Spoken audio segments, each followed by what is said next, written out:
Halo semua, selamat datang di video pembelajaran Teks Laboratori Universitas Gunadarma.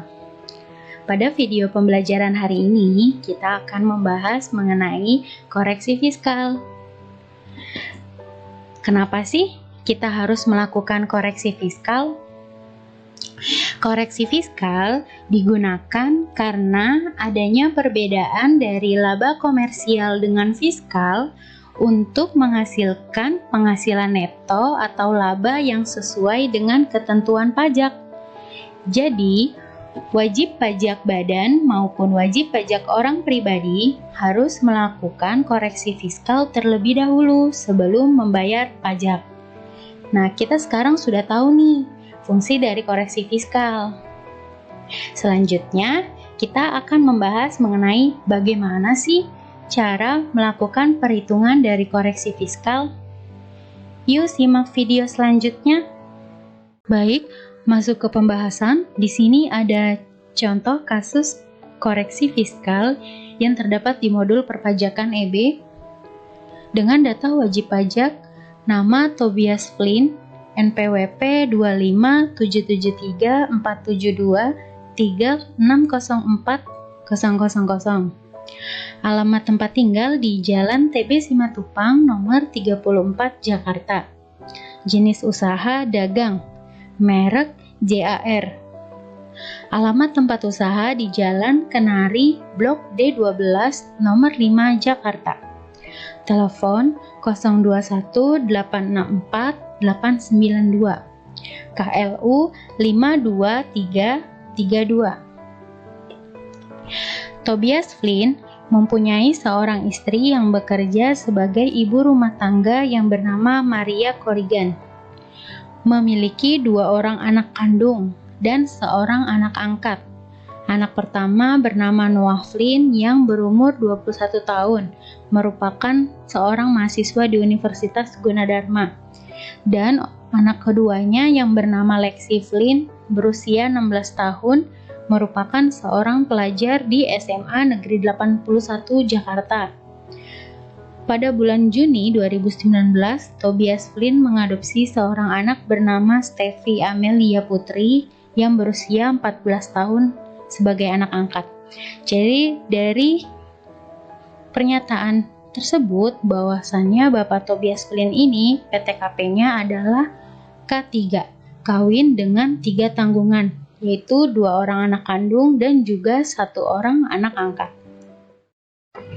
Selanjutnya di sini ada data operasional JAR pada masa periode Januari 2019 sampai dengan 31 Desember 2019. Pada tabel, penjualan sebesar 15.700.000.000 rupiah, potongan penjualan sebesar 240.500.000 rupiah, retur penjualan sebesar 108.500.000 rupiah, penjualan neto sebesar 15.351.000.000 rupiah, persediaan awal barang dagangan sebesar 4.350.000.000 rupiah, pembelian sebesar 9.550.000 rupiah, potongan pembelian sebesar 970.950.000 rupiah, retur pembelian sebesar 520.150.000 rupiah, biaya angkut pembelian sebesar 700 juta rupiah, persediaan akhir barang dagang sebesar 2.559.450.000 rupiah, harga pokok penjualan sebesar 10 miliar rupiah, laba bruto usaha sebesar 5.531.000.000 rupiah, biaya pengeluaran umum sebesar 955 juta rupiah, laba bersih usaha sebesar 4.395 juta rupiah, pendapatan luar usaha sebesar 600.200.000 rupiah, laba laba bersih tahun 2009 sebesar Rp4.995.200.000. Dari data tabel operasional JAR di atas, di sini terdapat penjelasan mengenai biaya perusahaan dengan pengeluaran lainnya. Poin 1. Penjualan neto sebesar Rp15.351.000.000 yang disimpan di dalam rekening. Terdapat penjualan sebesar Rp935 juta sudah termasuk PPN kepada pemerintah daerah Jakarta. Pembayaran dibebankan kepada APBN, kemudian pada tanggal 20 April 2018 bendaharawan pemerintah tersebut melunasinya dan penerimaan sudah dipotong pajak oleh pemerintah daerah Jakarta dengan NPWP 59462433112.000 dengan nomor bukti potong 123456/22. Nah, dari penjelasan di poin yang pertama, jadi di sini itu dari penjualan neto yang terdapat di tabel senilai Rp15.351.000.000, ternyata terdapat penjualan sebesar Rp935 juta yang sudah termasuk PPN kepada pemerintah daerah Jakarta. Di mana yang kita ketahui jika penjualan kepada pemerintah, maka kita akan langsung dikenakan PPh pasal 22, dipotong langsung oleh bendaharawan pemerintah. Nah, untuk poin yang pertama ini, cara pengerjaannya yaitu pertama, kita cari terlebih dahulu DPP dari penjualan tersebut. Karena di sini penjualannya itu sudah termasuk PPN, maka kita harus mengeluarkan PPN tersebut dengan cara 100 dibagi 110 dikali dengan Rp935 juta. Hasilnya Rp850 juta. Nah, ini merupakan penjualan yang tidak termasuk PPN. Setelah itu, kenapa sih kita harus mengeluarkan PPN-nya terlebih dahulu? Karena untuk perhitungan PPh 22, penjualan di sini yang dihitung adalah penjualan yang tidak termasuk PPN. Nah, untuk mencari PPh 22, caranya dikalikan dengan tarif 1,5% dikali dengan Rp850 juta. Hasilnya ketemu Rp12.750 juta. Rp12.750.000. Nah, pada pengisian SPT 1770 badan nanti, untuk PPh 22 ini akan dimasukkan ke dalam lampiran 2 SPT 1770 bagian A, di mana berisi daftar pemotongan atau pemungutan PPh oleh pihak lain, PPh yang dibayar atau dipotong di luar negeri, dan PPh yang ditanggung pemerintah. Sehingga untuk yang kasus nomor 1 ini, dia tidak masuk ke dalam tabel koreksi fiskal nanti. Selanjutnya, poin 2. Di sini ada biaya untuk keperluan HRD yang berasal dari 50% dari biaya operasional pengeluaran umum, termasuk fasilitas rekreasi karyawan sebesar Rp68.050.000 dan gaji karyawan sebesar Rp351.200.000. Sisanya digunakan untuk pembelian parsel yang diberikan kepada karyawan sebagai tunjangan hari raya. Berdasarkan kasus poin 2, di sini biaya keperluan HRD-nya itu 50% dari biaya operasional, di mana biaya operasional yang terdapat di tabel operasional itu sebesar Rp955 juta. Jadi, perhitungannya di laporan keuangan komersil itu 50% dikali dengan Rp955 juta. Hasilnya ketemu Rp477.500.000. Nah, ini merupakan biaya keperluan HRD yang diakui secara komersil. Setelah itu, kita analisa kembali. Di sini mana biaya yang termasuk ke dalam laporan keuangan fiskal. Di sini biaya keperluan HRD tadi sudah termasuk fasilitas rekreasi karyawan, gaji karyawan, dan juga tunjangan hari raya. Dari ketiga biaya tersebut, yang termasuk ke dalam laporan keuangan fiskal yaitu yang gaji karyawan sebesar Rp351.200.000. Karena gaji karyawan merupakan biaya yang dibayarkan oleh pemiliknya langsung, yang merupakan kategori biaya yang masuk atau diakui di laporan keuangan fiskal. Jadi, karena di sini laporan keuangan komersil lebih besar dari laporan keuangan fiskal, berdasarkan catatan yang di atas, untuk koreksi biaya, jika LKK lebih besar dari LKF, maka akan menghasilkan koreksi positif. Jika LKK lebih kecil dari LKF, maka akan menghasilkan koreksi negatif. Untuk koreksi pendapatan, jika LKK lebih besar dari LKF, maka akan menghasilkan koreksi negatif. Jika LKK lebih kecil dari LKF, akan menghasilkan koreksi positif. Karena poin 2 merupakan koreksi biaya, maka menghasilkan koreksi positif, di mana Rp477.500.000 dikurang Rp351.200.000 menghasilkan Rp126.300.000. Ini termasuk koreksi positif, yaitu selisih dari LKK dan juga LKF. Selanjutnya, kita masuk ke poin nomor 3. Biaya premi asuransi sebesar Rp25 juta untuk premi asuransi kesehatan keluarga Tuan Flynn dan Rp70 juta untuk premi asuransi kebakaran bangunan kantor.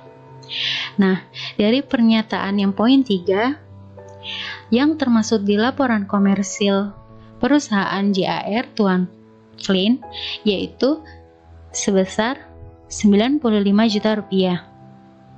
Sedangkan yang diakui oleh fiskal yaitu hanya premi asuransi yang berhubungan dengan kegiatan operasional perusahaan Tuan Flynn. Jadi, secara fiskal yang diakui itu yaitu premi asuransi kebakaran bangunan kantor sebesar Rp70 juta. Karena di sini poin 3 termasuk koreksi biaya, kita lihat LKK ternyata lebih besar daripada LKF. Berdasarkan catatan di atas, jika LKK lebih besar dari LKF, maka akan menghasilkan koreksi positif, yaitu Rp95 juta kita kurangi dengan Rp70 juta. Hasilnya, selisihnya, yaitu Rp25 juta. Selanjutnya, poin 4. Biaya listrik dan biaya telepon terdiri dari pengeluaran untuk listrik dan telepon rumah pribadi Tuan Flynn sebesar Rp6.825.000 dan untuk kantor sebesar Rp34.250.000. Jadi berdasarkan pernyataan penjelasan nomor 4 di laporan keuangan komersil, biaya listrik dan biaya telepon yang diakui sebesar Rp41.075.000, yaitu hasil dari biaya listrik dan telepon untuk penggunaan pribadi Tuan Flynn ditambah dengan biaya listrik dan telepon yang digunakan untuk kantor.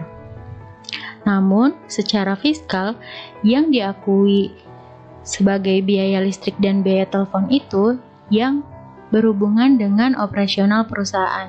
Jadi, secara fiskal, biaya listrik dan biaya telepon yang diakui yaitu sebesar Rp34.250.000. Karena di sini LKK lebih besar dari LKF, jadi menghasilkan koreksi positif sebesar Rp41.075.000 dikurang dengan Rp34.250.000.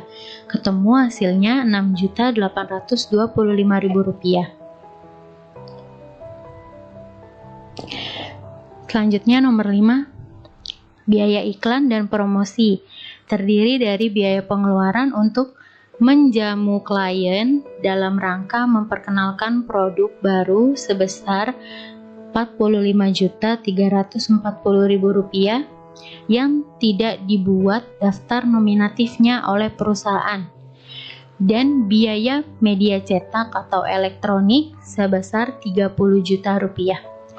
Nah, berdasarkan dari yang penjelasan poin nomor 5 di sini itu ada biaya iklan dan promosi dan biaya media cetak atau elektronik.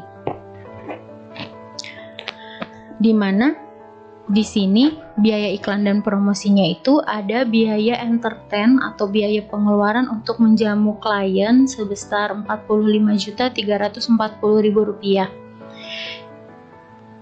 Di mana jika dalam fiskal transaksi yang tidak ada daftar nominatifnya, maka tidak dapat diakui secara fiskal.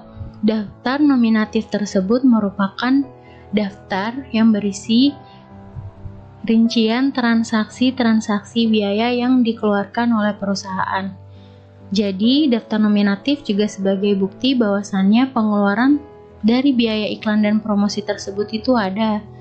Jadi jika di LKK diakui sebesar Rp75.340.000, maka yang diakui secara fiskal yaitu hanya biaya media cetak dan elektronik sebesar Rp30 juta. Jadi, karena biaya di LKK lebih besar dari LKF, maka menghasilkan koreksi positif sebesar Rp45.340.000. Baik, selanjutnya poin 6. Biaya perjalanan dinas terdiri dari rekreasi keluarga Tuan Flynn ke negara Jerman sebesar Rp85 juta dan biaya perjalanan dinas ke Sumatera untuk kepentingan bisnis sebesar Rp55 juta. Dari poin nomor 6, jika di LKK yang diakui sebesar untuk biaya perjalanan dinas itu Rp140 juta, kita lihat dan analisa terlebih dahulu. Bahwasannya di sini Rp140 juta itu sudah termasuk biaya rekreasi Tuan Flynn ke negara Jerman dan juga biaya perjalanan dinas ke Sumatera untuk kepentingan bisnis. Seperti yang kita ketahui, di laporan keuangan fiskal yang diakui itu yang berhubungan dengan kegiatan operasional. Jadi yang untuk kegiatan rekreasi keluarga Tuan Flynn itu tidak dimasuk ke dalam laporan keuangan fiskal. Sehingga laporan keuangan fiskal yang diakui itu sebesar Rp55 juta. Karena LKK lebih besar dari LKF dan nomor poin 6 ini termasuk koreksi biaya, maka menghasilkan koreksi positif sebesar Rp85 juta. Selisih dari 140 juta dikurang 55 juta. Selanjutnya poin ke-7. Nah, poin ke-7 ini ada bantuan atau sumbangan untuk promosi acara yang tidak ada hubungannya dengan kegiatan utama perusahaan sebesar Rp17.754.000 dibukukan sebagai biaya promosi atau iklan dalam pembukuan komersil.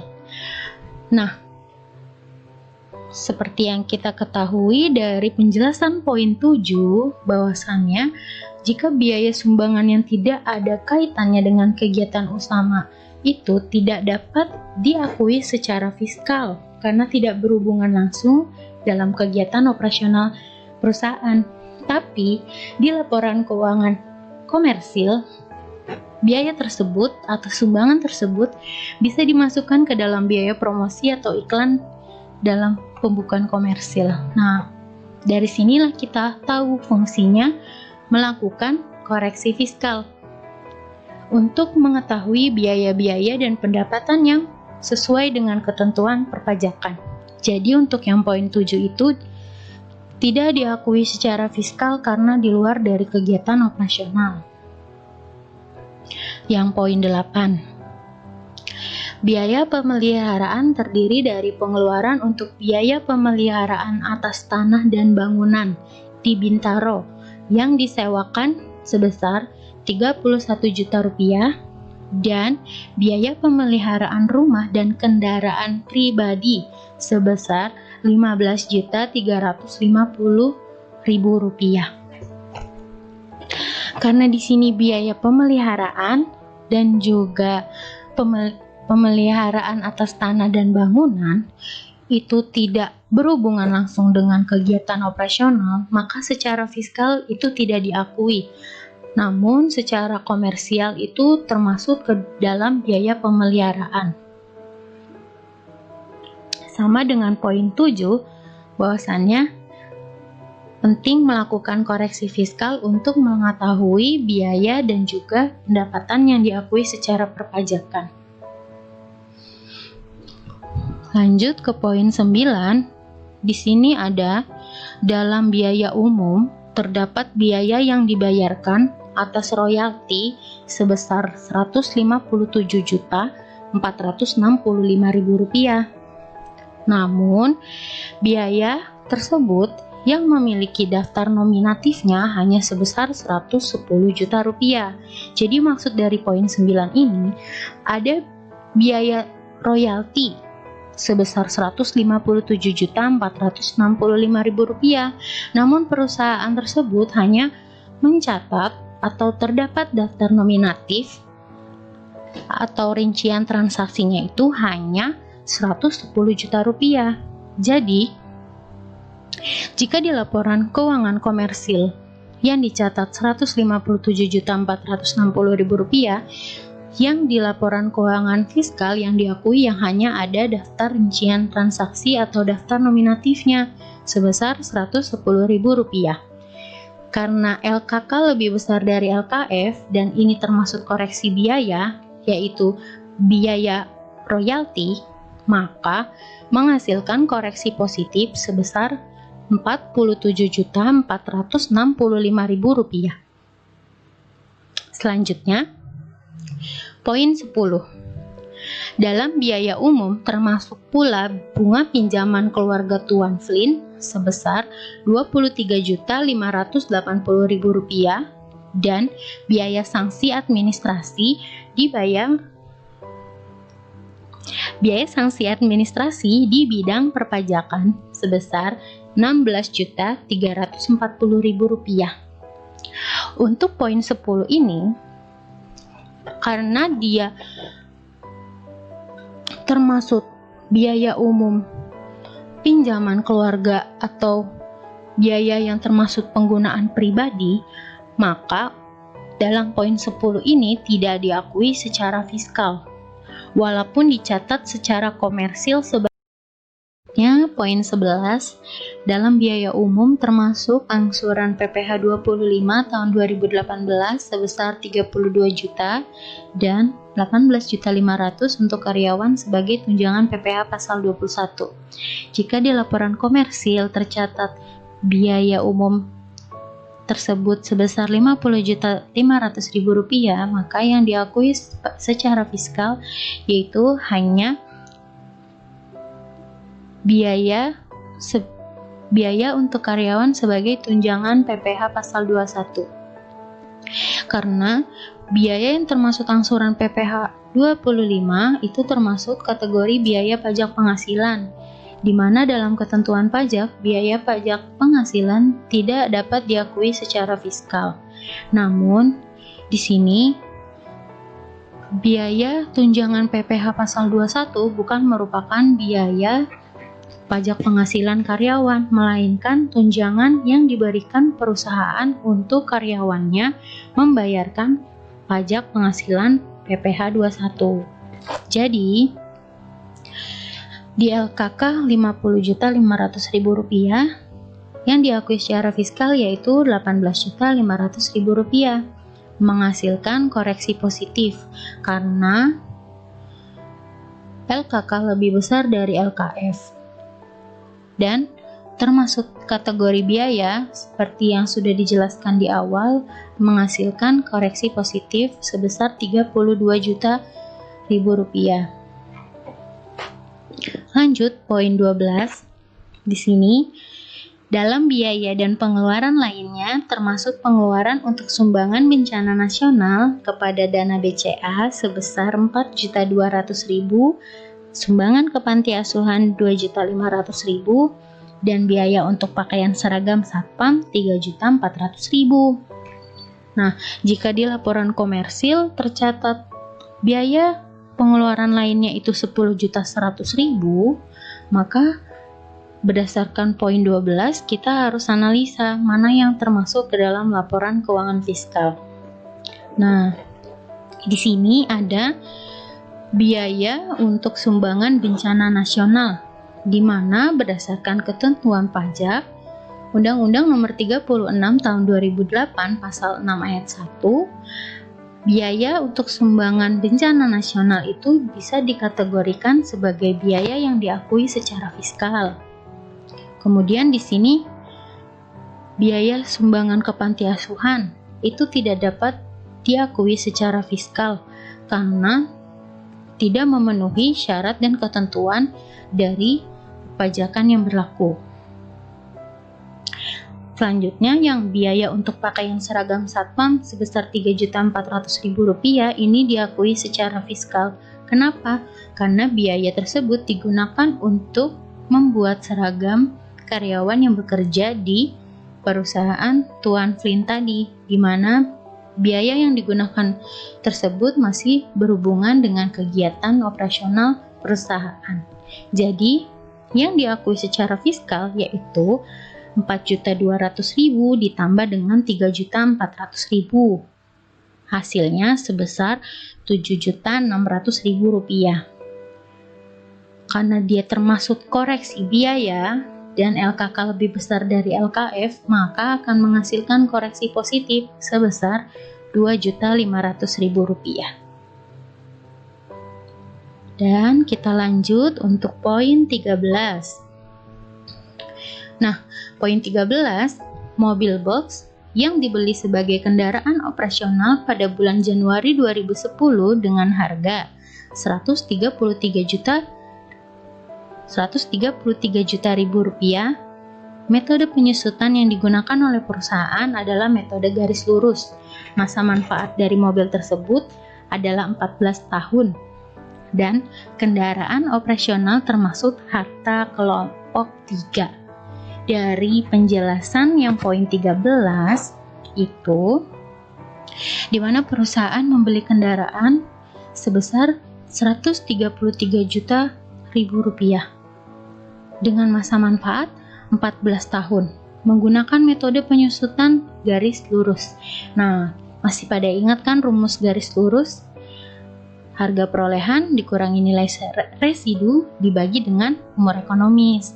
Nah, di sini harga perolehannya itu 133 juta. Kita bagi, karena di sini tidak ada nilai residu, dikurangi 0. Lalu kita bagi dengan umur ekonomis dari mobil tersebut, yaitu 14 tahun. Nah, hasilnya sebesar penyusutannya yaitu Rp9.500.000. Ini secara komersil. Kalau dalam fiskal itu ada tabelnya untuk penyusutan aktiva tetap. Tadi sudah dijelaskan bahwasannya kendaraan operasional termasuk harta kelompok 3.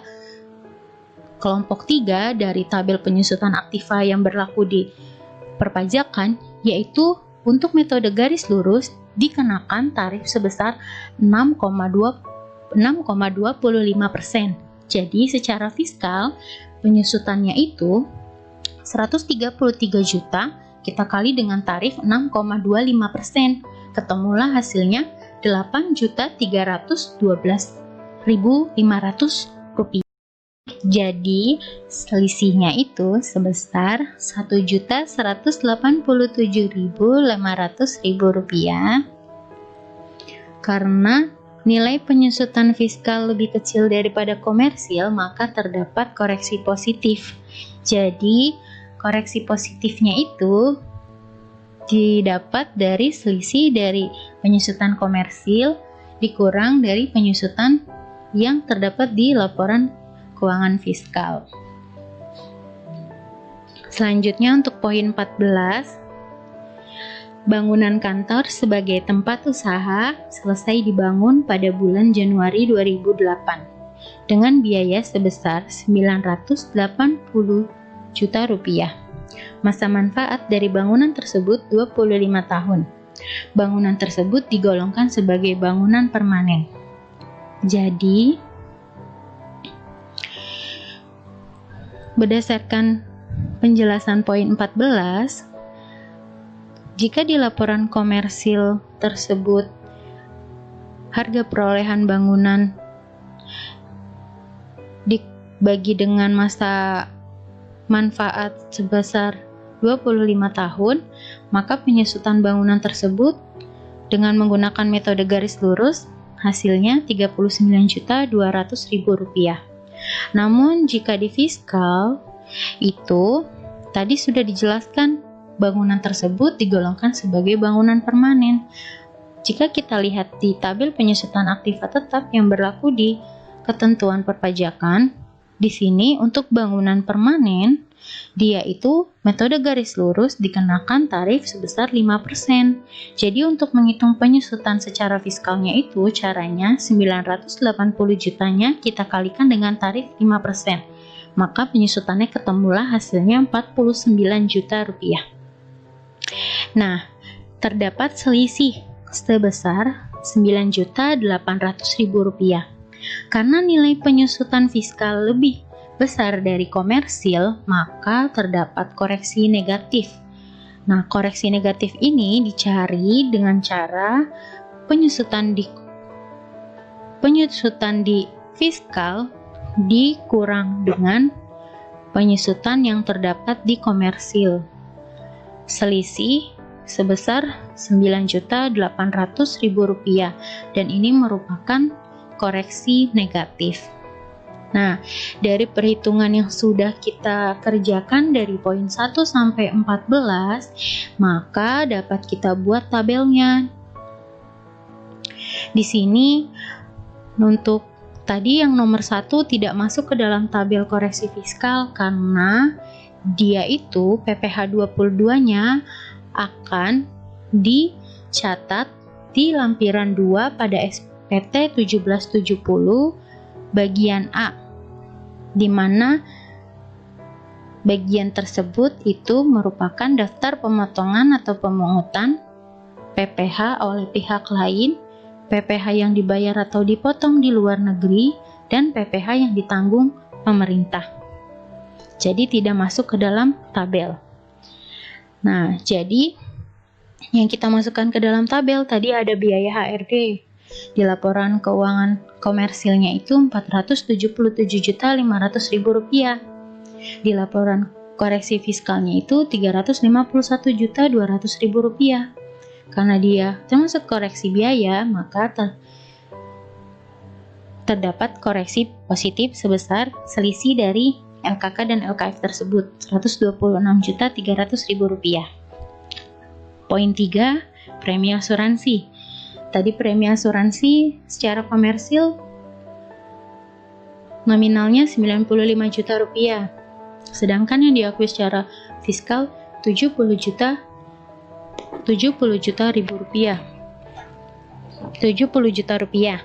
Jadi, karena lebih besar LKK daripada LKF, maka menghasilkan koreksi positif Rp25 juta, selisih dari LKK dan LKF tersebut.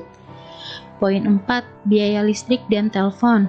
Jika di LKK nominalnya sebesar Rp41.075.000 dan di LKF-nya Rp34.250.000, maka kita masukkan selisihnya dikoreksi positif sebesar Rp6.825.000. Jadi berdasarkan perhitungan yang sudah kita kerjakan tadi, kita dapat membuat tabel sebagai berikut.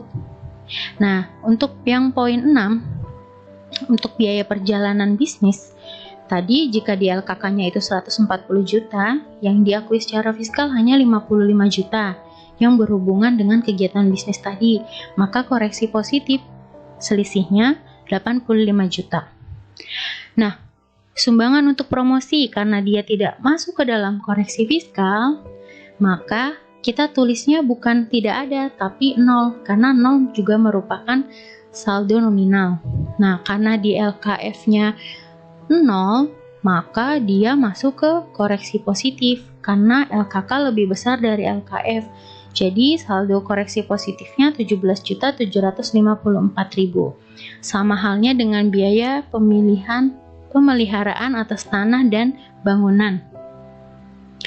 Nah, itu karena tidak diakui secara fiskal, maka terdapat koreksi positif sebesar 31 juta. Nah, selanjutnya ada biaya pemeliharaan rumah dan kendaraan. Karena tidak diakui secara fiskal, maka sama halnya dengan poin yang A dan juga yang B. Terdapat koreksi positif sebesar Rp15.350.000. Untuk yang poin 9, biaya royalti. Tadi di laporan keuangan komersil sebesar Rp157.465.000 yang diakui secara fiskal hanya Rp110.000, maka terdapat koreksi positif sebesar selisih dari LKK dan LKF tersebut Rp47.465.000. Selanjutnya yang poin 10, yang bunga pinjaman. Poin 10 tadi tidak diakui secara fiskal. Jadi, di fiskalnya itu kita tulis nominalnya adalah 0. Maka menghasilkan koreksi positif sebesar untuk bunga pinjaman Rp23.580.000 dan untuk biaya sanksi administrasinya Rp16.340.000. Poin 11, biaya pajak penghasilan. Tadi yang diakui secara komersil Rp50.500.000. Nah, yang diakui secara komersil hanya yang tunjangan PPh 21 Rp18.500.000. Maka terdapat koreksi positif sebesar 32 juta. Lalu untuk yang sumbangan bencana nasional kepada dana BCA diakui secara fiskal sebesar Rp4.200.000. Karena LKK dengan LKF-nya itu sama, maka tidak ada koreksi positif maupun koreksi negatif.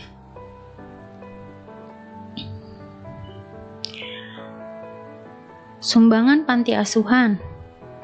Tadi karena sumbangan panti asuhan bukan merupakan sumbangan yang diakui secara fiskal, maka secara fiskal nominalnya menjadi 0, maka menimbulkan koreksi positif sebesar Rp2.500.000. Lalu untuk yang biaya pakaian seragam satpam, karena diakui secara fiskal nominalnya sama dengan yang diakui secara komersil, maka tidak ada koreksi positif maupun koreksi negatif.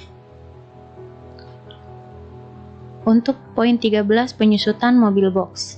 Tadi, jika di komersil penyusutannya yang diakui sebesar 950 juta, 9.500.000, yang diakui secara fiskal yaitu 8.312.500, maka selisihnya itu masuk ke dalam koreksi positif sebesar Rp1.187.500.000. Poin 14, penyusutan bangunan kantor. Jika di laporan komersil penyusutan tersebut diakui sebesar Rp39.200.000, maka yang diakui secara komersil tadi saat kita hitung sebesar 49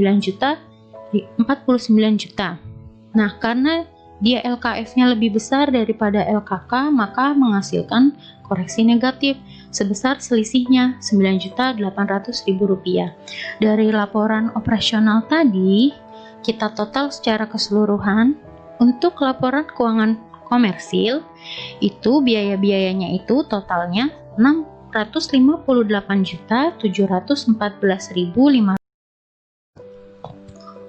rupiah. Untuk total keseluruhan koreksi besar Rp475.641.500. Untuk koreksi negatif totalnya Rp9.800.000. Untuk yang laporan keuangan fiskal di sini sebesar Rp733.862.500. Nah, demikian video pembahasan mengenai perhitungan koreksi fiskal. Semoga apa yang saya sampaikan di video pembahasan hari ini dapat membantu pemahaman kalian mengenai perhitungan koreksi fiskal. Apabila ada kesalahan pengucapan yang saya sampaikan di awal sampai akhir pembahasan video perhitungan ini, saya mohon maaf. Nantikan video-video selanjutnya mengenai pembahasan materi-materi di teks laboratori ya. Terima kasih.